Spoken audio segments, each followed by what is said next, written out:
It's Thursday, it's 12:15 and we're live in Westminster.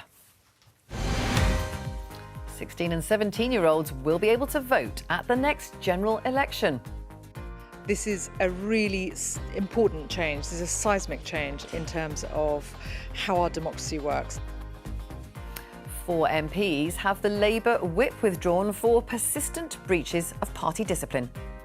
I'm doing all that I can to support the Labour government, but that doesn't mean that I am silenced. I think that constantly taking to the airwaves and slagging off your own government, I have to say, what did you think was going to happen? Meanwhile, veteran Labour MP Diane Abbert tells the BBC she has no regrets about previous controversial comments on racism. After the data leak of Afghans who served alongside British troops, could the government be facing a massive legal bill? And the German Chancellor heads to London to sign a deal with Britain on migration and defence. Joining me today, Labour peer Shami Chakrabarti, Conservative MP and Shadow Cabinet Office Minister Alex Burkhardt, Naomi Smith, Chief Executive of the pro-European campaign group Best for Britain, and Tim Shipman, Political Editor of The Spectator. This is Politics Live.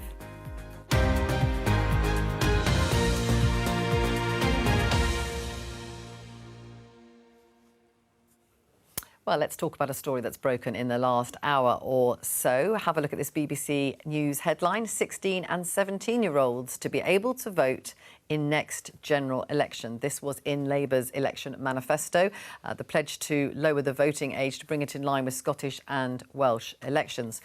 So, Shami, who's going to benefit from this? Presumably, Labour thinks it will. No, I personally have supported votes at 16 for many years, long before it was Labour Party policy. And anybody in any party who thinks that it will automatically benefit one strand of politics, I think is making a mistake and underestimating themselves and whatever their vision and message is, but also underestimating these young people. And that argument, they'll automatically vote Labour or Reform or whatever, is not dissimilar from arguments that used to be made against women getting the vote. I think it's brilliant. No taxation without representation. There are 16-year-olds working, paying tax. I think it'll be part of their rite of passage. We know that you don't become an adult in a real sense overnight. It is a journey. And I think given that so much of our politics at the moment is about long-term decisions, tech and AI, the climate emergency, sometimes older people are more influential in politics, but they've got a lot less to lose in the long term. I think it's intergenerational communication and justice, and it's a wonderful thing. Alex, do you think it's going to be seen as the arguments that were made in favour of women getting the vote? I think Shami's right in that anyone who's trying to game play on how 16 and 17-year-olds are going to vote in the future is probably going to lose that game. Well, Nigel Farage has said it's an attempt to rig the political system. I think that, but I do think that there are people in the Labour Party who are using it precisely for that reason. I think that Shami has always held those views, and I respect her for doing so. And I think I speak at a lot of schools in my constituency, and I've occasionally, very occasionally, I get approached by a young person who wants us to change the voting age. But I must say it's only been about 5 times since I became an MP 8 years ago. And what that's shown me is that the vast majority of people campaigning for this change are adults. And they tend to be adults who think that they can get something out of these young people. And to me, that's just stacked up. I have no personal objection to 16 and 17-year-olds voting, but what I would really like to see is that campaign coming from a large number of young people rather than being puppeted by a bunch of middle-aged people. Naomi, do you think that's what's happening here? I think what's happening is ending the postcode lottery. If you're 16 or 17 in Scotland and Wales, you can vote in Senedd and Holyrood elections and local elections. It's just making it fair. And I really hope that what this will do is force all political parties to consider appealing to a much broader cohort of the country rather than simply chasing the votes of their grandparents, which is what so many of our mainstream political parties end up doing. But I think the real winner here is going to be democracy. Why? Because all the research shows that when you expand the franchise and lower the voting age, you increase turnout. We know that this is true, and we need it. We have appallingly low turnout in some of our elections, and we also end up with governments with an enormous majority who have won a very small number of votes, 34%-ish, and on a turnout close to half. I mean, that's got to change. So I welcome this. I think it's a great move. Tim, do you think it's good for democracy? I think it's an attempt at generational gerrymandering, but I agree with both Shami and Alex that I don't think it will work. I think it's just as likely to benefit Nigel Farage, who has an amazing TikTok game, as it is the Labour Party that's traditionally attracted votes from younger people. I know at 16 I thought I should have had the vote, but I was pretty certain that most of the people in my class shouldn't. So I'm not quite sure how engaged everybody is. Did you think the same thing at 18, though? Well, probably. I think it's the same thing at 50, isn't it? But I think, I mean, it's hard to know who the winners will be. I'm pretty sure we can say who the losers will be, which is most likely the Conservative Party, which has a very elderly demographic to its voting these days. I should think the Green Party will do quite well from it. Yeah. But maybe the Conservative Party will have to think about that, and will need to address its. I'm sure, you know, with Alex's guidance, it will address its.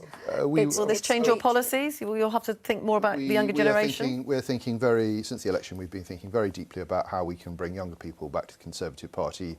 We acknowledge that that's something that's been missing in recent years, and it's going to be something we'll have a lot more to say on in the future. I don't think it's something just missing from the Conservative Party. I'm not sure what offering even the Liberal Democrats have for younger voters at the moment. And if I was turning 16, 17, 18 now, thinking about student politics, it's not obvious to me which of the mainstream political parties I would join. So I'm really hopeful that, as I say, this will force all of those parties to think about what it is they're offering younger people. Yeah. OK, now there's been fallout this morning from an interview that's been done by Diane Abbert, the Labour MP, for BBC Radio 4's Reflection series. It's looking back on her life and career.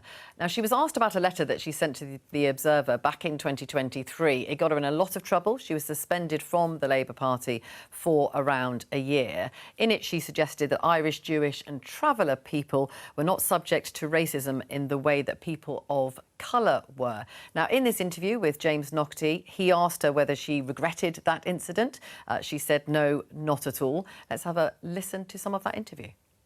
Clearly, there must be a difference between racism, which is about colour, and other types of racism, because you can see a traveller or a Jewish person walking down the street. You don't know. You don't know unless you stop to speak to them or you're in a meeting with them. But if you see a black person walking down the street, you see straight away that they're black. They are different types of racism.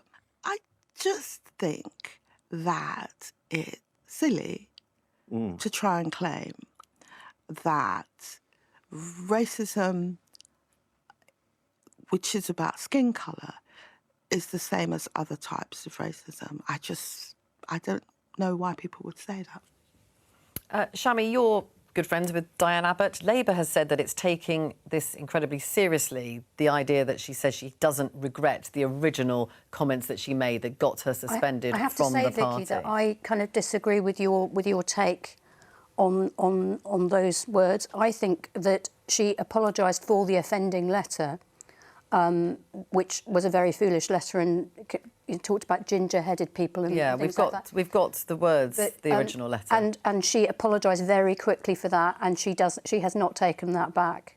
I think what she's perhaps attempting to do in a Reflections interview is to perhaps, as Keir Starmer did in a recent interview in The Sun, to talk about what the intention, what the sentiments were behind a letter that was rightly retracted. Now, she's saying, as I understand it in the clip you've just played, that people do experience racism differently. I have many Jewish friends who say the same thing, and they urge us to understand their experience, sometimes more coded racism, various tropes that are applied to them and not to other people. So it is one thing, of course, to say that people have different experiences of racism. That doesn't create a hierarchy. That doesn't mean that one kind of racism is better than another. But I think also in that interview, she makes a point of saying that in her constituency in Hackney, she has had to deal with and support members of the community who've experienced anti-Semitism, and she condemns it in that interview. So I think, with respect, it is. But I think what's happened, spun for controversy. Let's just look at so people can understand what we're talking about. The original letter. Yeah. So I think the reason Labour say they're taking this incredibly seriously is because she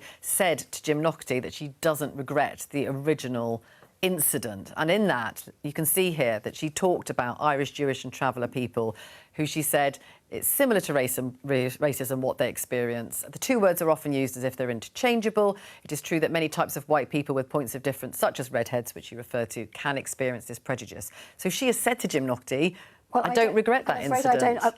People will have to listen to the interview and have their own reading on what she is trying to get at. She's saying something slightly different. I do not take that interview as retracting her apology for the letter. Okay. She's a pretty plain-speaking person, and I think people who are writing Island of Strangers speeches should be a bit slow to sit in judgment on Diane Abbert, who has been fighting racism all her life. Well, you can hear that whole interview on BBC Sounds. It was done, actually, back in May. Tim, do you think the Labour Party is going to act on this? I mean, it's hard to know. I mean, I think if enough people take the view that Shami's taken, they will find a way through it. But it's clearly unhelpful to be reminded of all this for the Labour Party. You know, we had Ed Davey standing up in Prime Minister's questions yesterday talking about you know, the need to protect the Jewish community, and Labour has a pretty poor track record on that. Keir Starmer acted on it once he became leader, but I think even a lot of people would say before he was leader, he didn't do a great deal about it either. So it still lingers there as a kind of potential Achilles heel for Labour. But, you know, they've just kicked a load of other people out of the party, and how many people are they going to end up kicking out? You discipline Diane Abbert and it tends to spiral into a much bigger story. So they might be well advised to leave well alone. Naomi, do you think she'll be left, or do you think that they will try and discipline her? Well, I mean, I hope they do leave her alone, because this is the woman who I think arguably has probably faced the most racial abuse of any politician in British history. I mean, the volume and level of racial abuse that Diane receives is absolutely extraordinary. So it's only right that, you know, she feels that there is, you know, a point to be made about the level that she has received and how other black people in the UK may experience similar. I don't think we need to talk about a hierarchy of racism. It needs to be stamped out in all its forms wherever we see it, whether that's anti-black racism, whether it's anti-Semitism and Islamophobia, which is rife in the country as well. So I think that there is a lot going on in the Labour Party at the moment in terms of unity, and I think the elephant in the room is, of course, our ridiculous voting system that creates these very broad coalitions of parties. Only Belarus in Europe has the same voting system that we do here. Most Western democracies have something far more nuanced that means that parties can fragment and then work together on the things they do agree on and not get so bound up in falling out with each other over the things that they don't. Alex? Oh, look, this is a sign that the Labour Party is being distracted by things that aren't important to the vast majority of people in our country. And their message discipline has broken down. You know, their party unity is absolutely fracturing. And I think it's a sign that Keir Starmer and his operation have lost control. And, you know, we saw it when we were in power. The public don't like that sort of thing. So, yeah, this is a sign of a bad summer for Labour. Well, you referred to it, Tim, there. Labour has withdrawn the whip from 4 of its MPs for repeated rebellions against the government. One of those is Rachel Maskell. She spoke to BBC Breakfast this morning. Let's have a listen to what she had to say. The suspension doesn't change me, who I am as a person. I come with deep conviction into politics. But what I want to ensure is that there's better engagement across our party. We've got to learn how to debate, because, of course, we bring those different experiences, and our politics are stronger when we engage with each other and work together. Rachel Maskell said she thought that Keir Starmer got the decision wrong to take the whip away from some of those MPs, including her. Do you think he's got it wrong on this?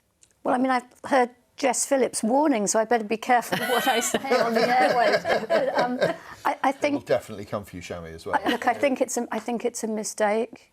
Not least because we're now talking about the rebellion again, and we're not dwelling on, you know, the extension of free school meals, renters' rights, employment rights, all the things that I'm very proud of that are in the programme that I've been voting on late at night in the House of Lords. So I think it's a mistake from that point of view, and I also think it's alienating for people, for MPs. It will not breed discipline, let alone unity.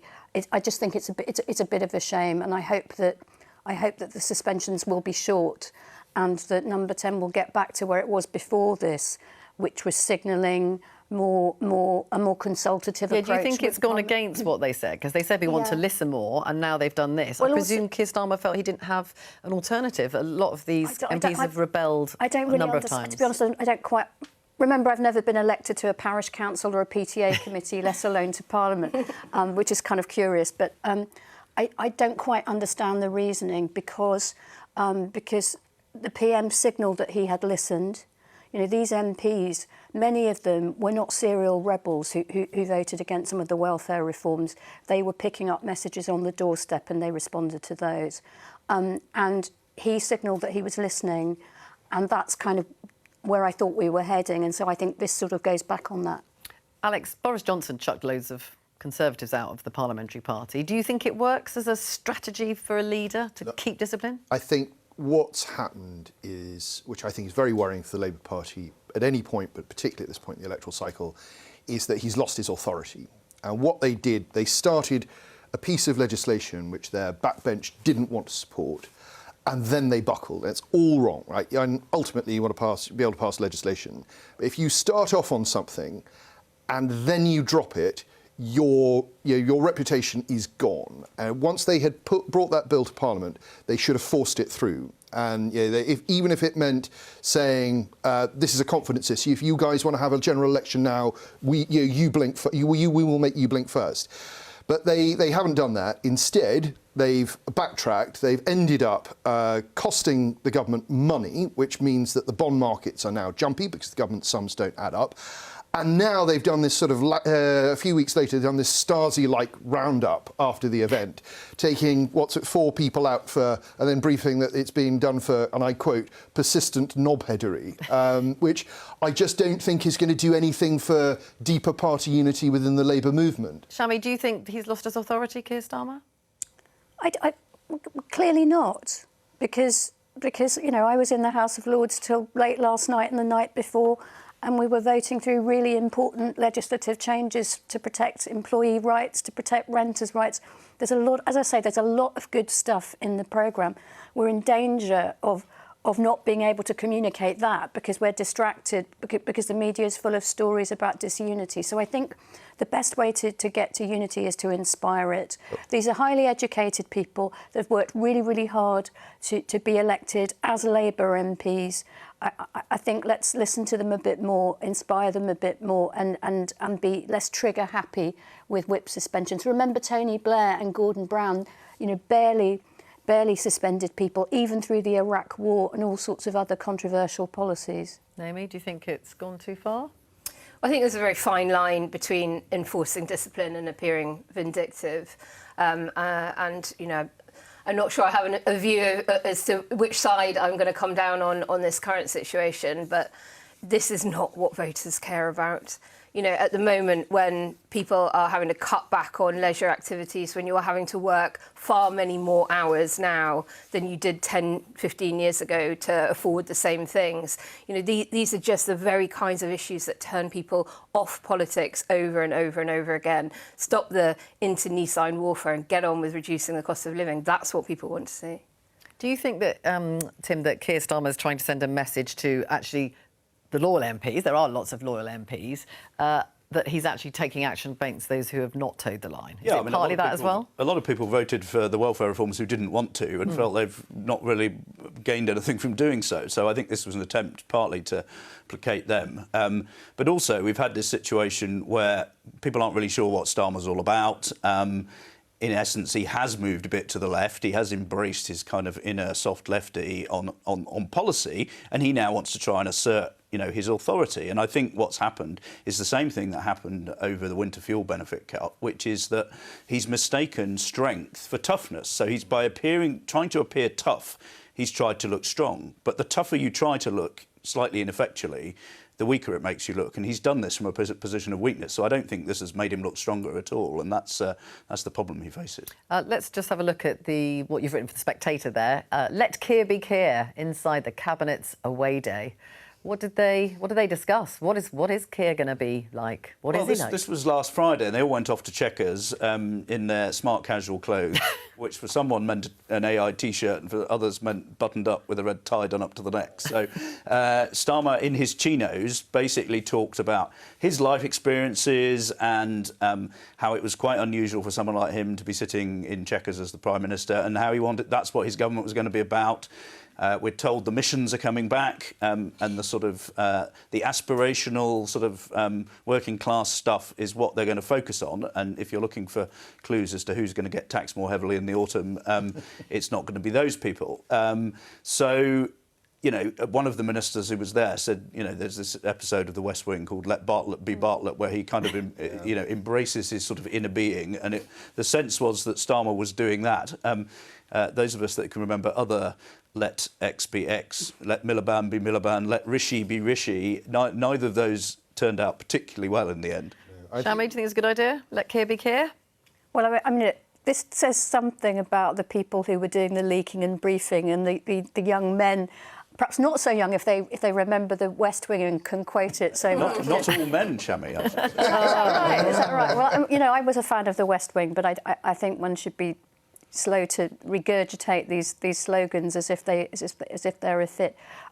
If, as Tim says, and he seems to have been well briefed, there is going to be a return to protecting working people and messaging that the people that Naomi's been talking about are going to be central to the government's mission. I welcome that. And if there do have to be tax rises, and I do believe in progressive taxation, let them be for the wealthiest individuals and corporations. That's just fair, and it's very Labour. Do you think that wealth tax? Are you on the side? I support wealth tax. Have you been concerned that there's been too much chasing a potential reform vote? Do you think that's what's been going on here? I mean, the irony, when you talk about chasing a reform vote, I think there's probably lots of people who have voted reform who are potentially very natural Labour voters.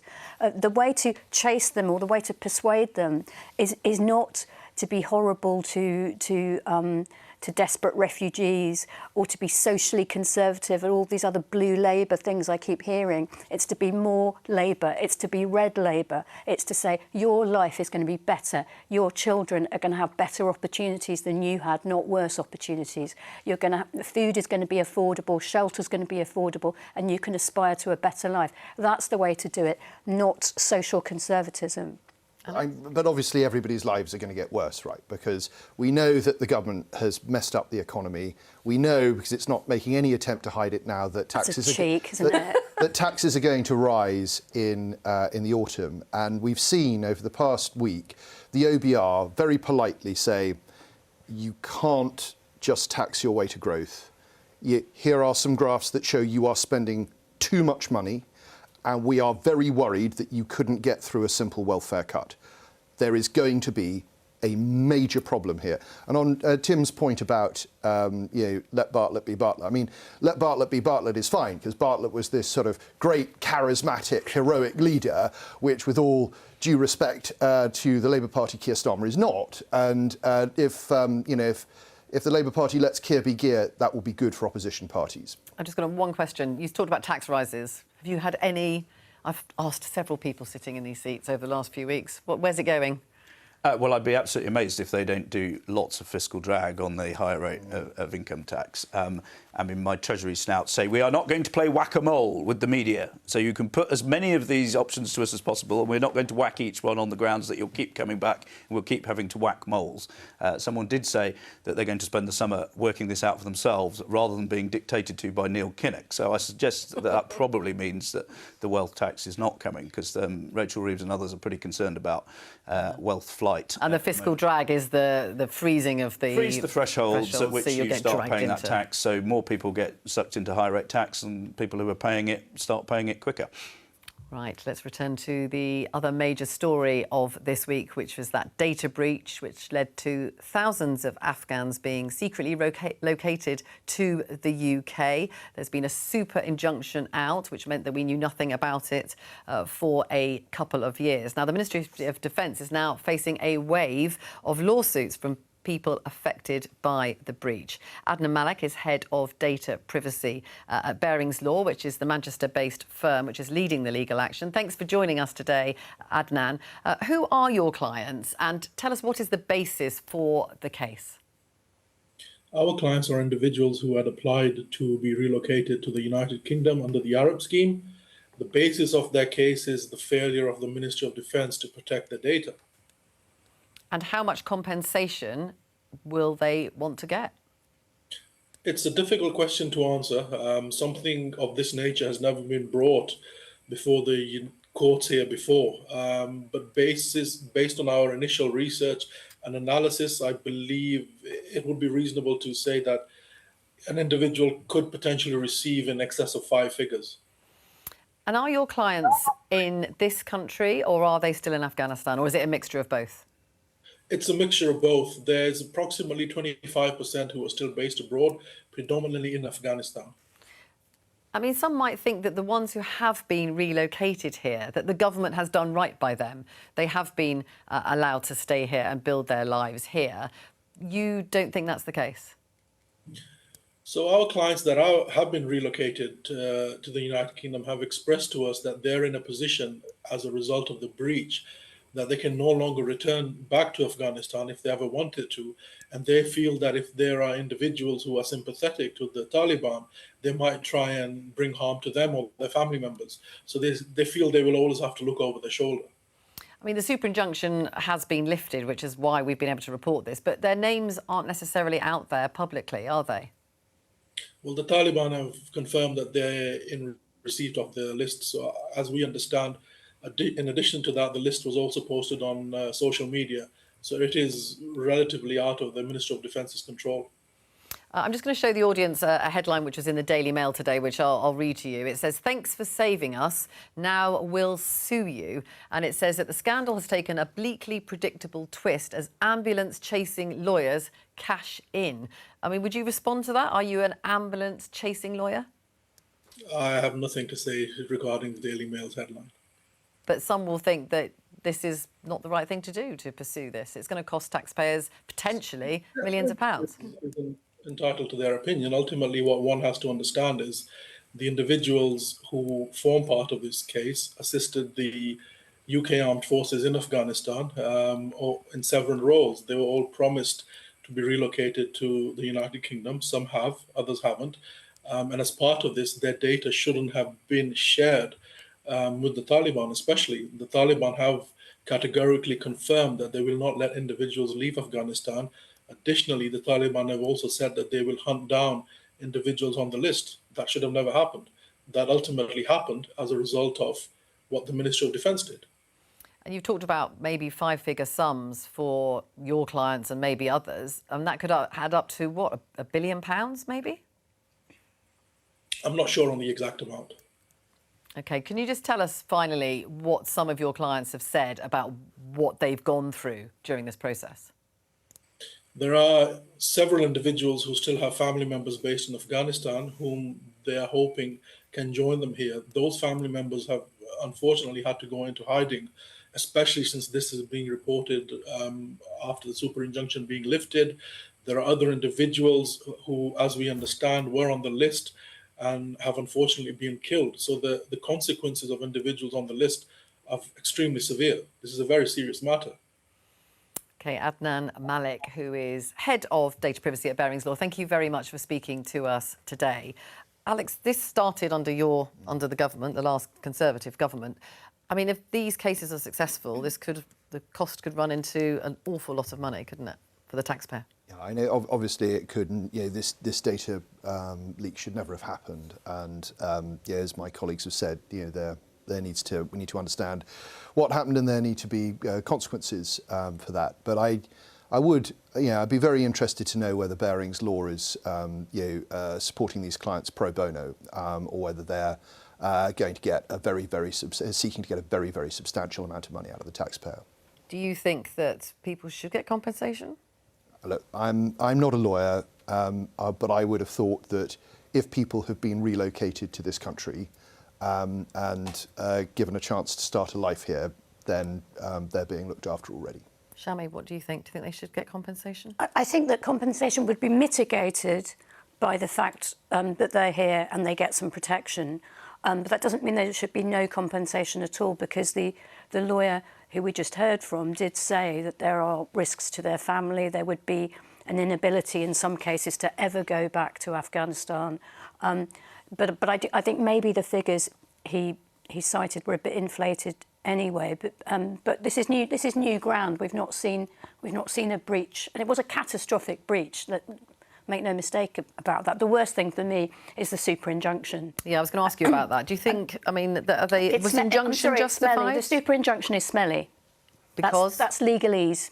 It's smelly, right? And the reason why it's smelly is that the basic injunction is what protects the data and says that the names and the list should not be published. I get that. That is fair enough. And so credit to the last government for applying for that. Perfect. Yeah. But to allow a super injunction to persist, even if it was the judge's idea, as some say, is really smelly, because it means you're protecting the fact that there was a breach. You're covering up that.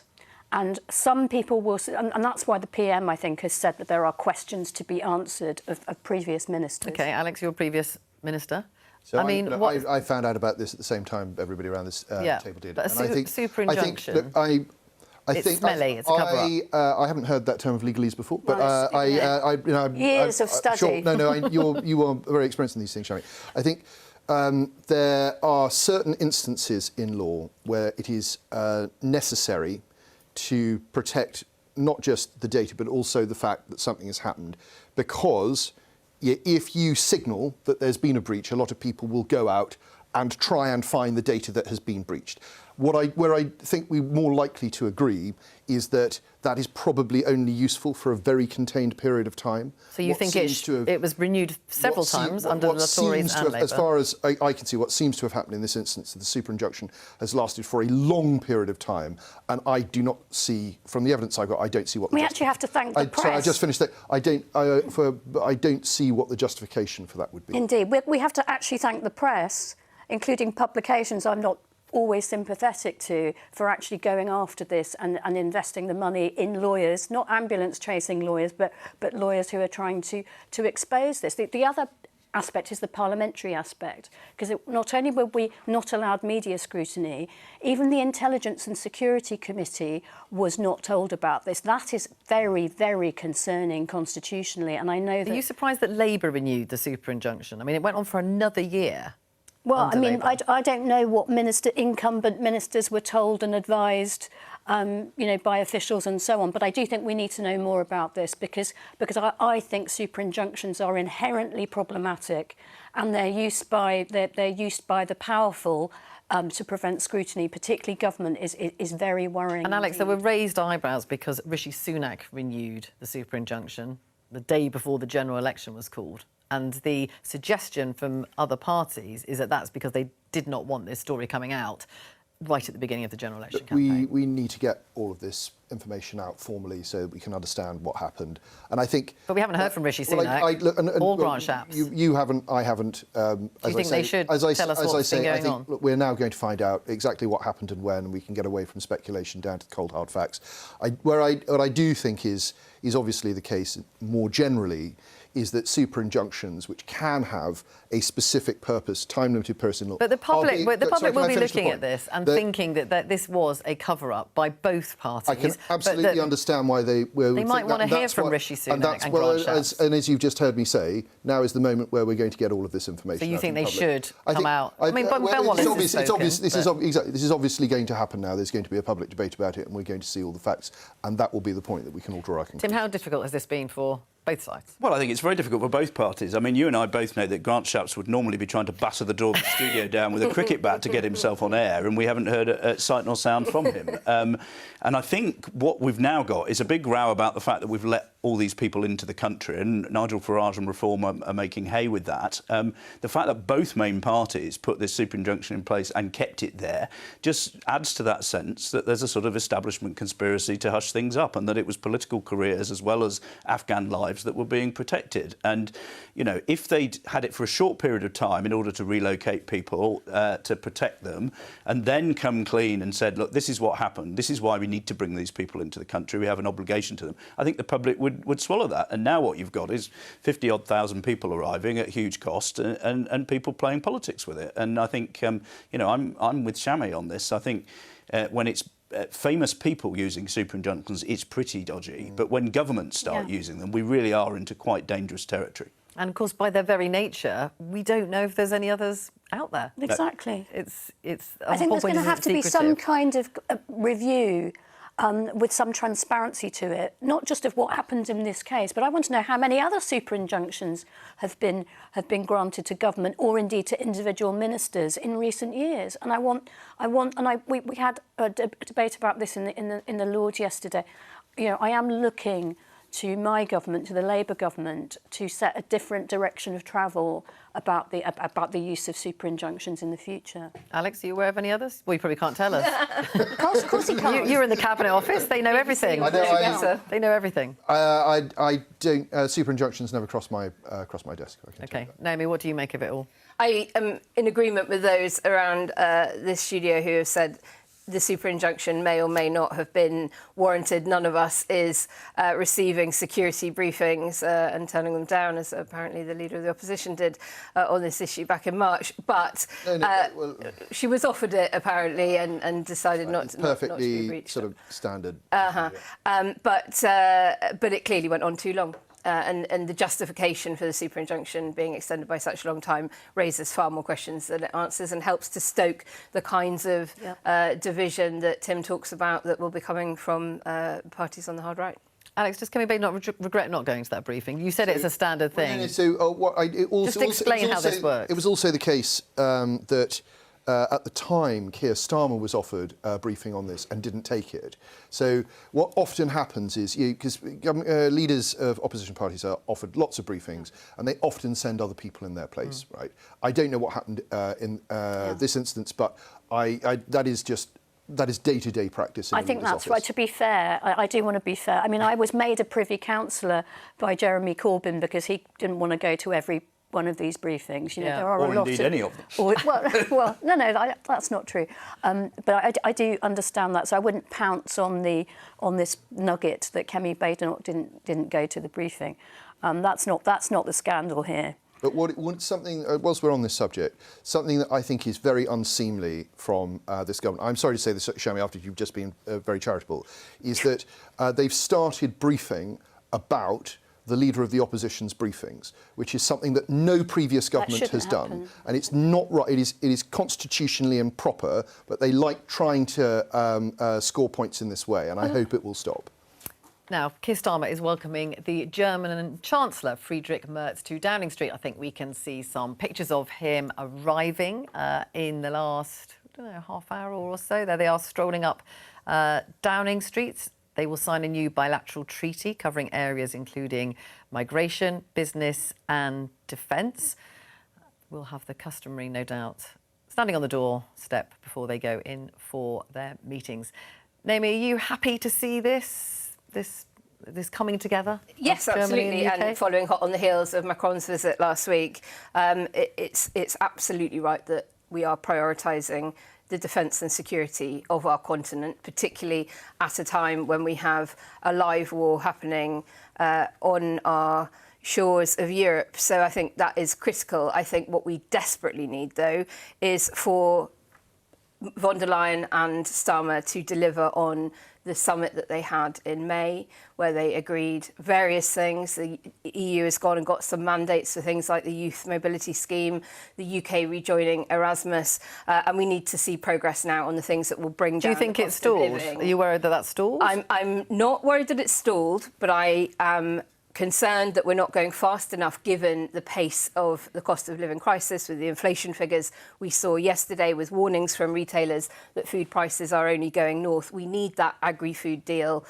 to be done. We need the emissions trading scheme to come into play. And then we need to extend it to other areas. We need to have alignment across other industrial sectors. So it's great to see Starmer meeting with as many EU leaders as possible. And we can only go further and faster in order to help the British people, because boy, do we need it. Tim, can Keir Starmer politically go further and faster down that route that Naomi's talking about? Look, I'd give him some credit for having done a decent amount on this in terms of the reset with Europe, and not actually having had a blooming great public row about Euroscepticism and whether he's selling out the country. Though it was very interesting to me to see how both sides explained all this morning. Merz did a tweet that effectively said, this is a great example of Britain and Europe. And Britain put out a statement saying, this is a great example of bilateral relations with Germany. And so, you know, they are making progress. Merz is probably a more useful ally than Scholz was for Starmer. But I think Labour have discovered that when negotiating with Europe as a whole, that it's no less problematic for them than it was for the Conservatives, and that everyone still has their national interests. As one minister put it to me, the French are still being French. You know, of course it pays to have a good bilateral relationship with Germany, and you can make incremental gains that way. And being friendly with the Germans will help with the bigger picture. Yeah. You know, he's made some progress, but, you know, Naomi's right. There were rather more sort of promises to talk in that initial deal than there were agreements. So where it lands is still yet to be decided. Shami, would you like to see Keir Starmer go further and faster in terms of that reset? And I'm sure he would like to as well. I mean, I basically agree with everything that's been said by Naomi and Tim. Given the challenges we face, the economic challenges, but also climate change, tech and AI. We need more multilateralism. These bilateral meetings and arrangements are a start. But in the end, you know, people who want to walk away from internationalism in the face of global threats and challenges are I think, you know, hugely misguided.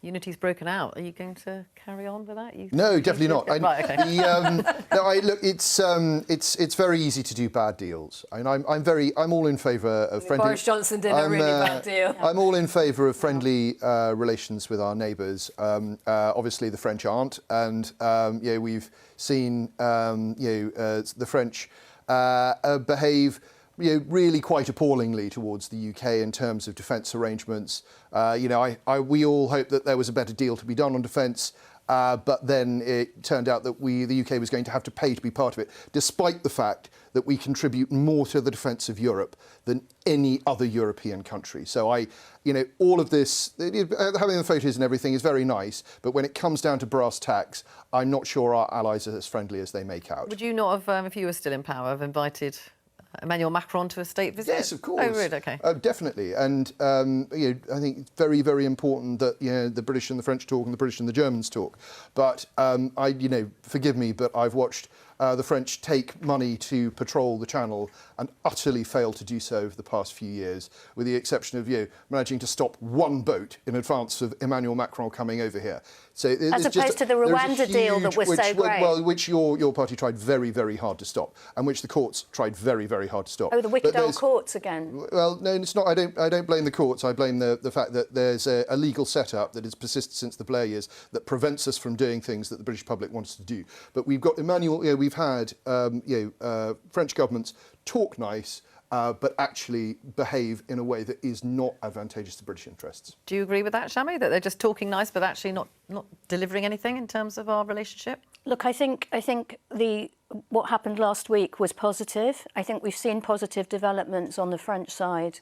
But the main point is that we cannot deal with these challenges, whether of the refugee crisis, climate emergency, our economic shared interest, without more of this kind of diplomacy and ultimately multilateralism, not just bilateralism. Maybe Alex thinks we're being taken for a ride by the French. The French have got their own domestic issues and their own elections coming within the next 2 years or so. But I think what they need to remember, and what the EU and the Commission need to remember, is that at the moment they've got a government that is very willing to work with them to go further on deepening that strategic partnership, and they would do well to make the most of that ahead of the next election.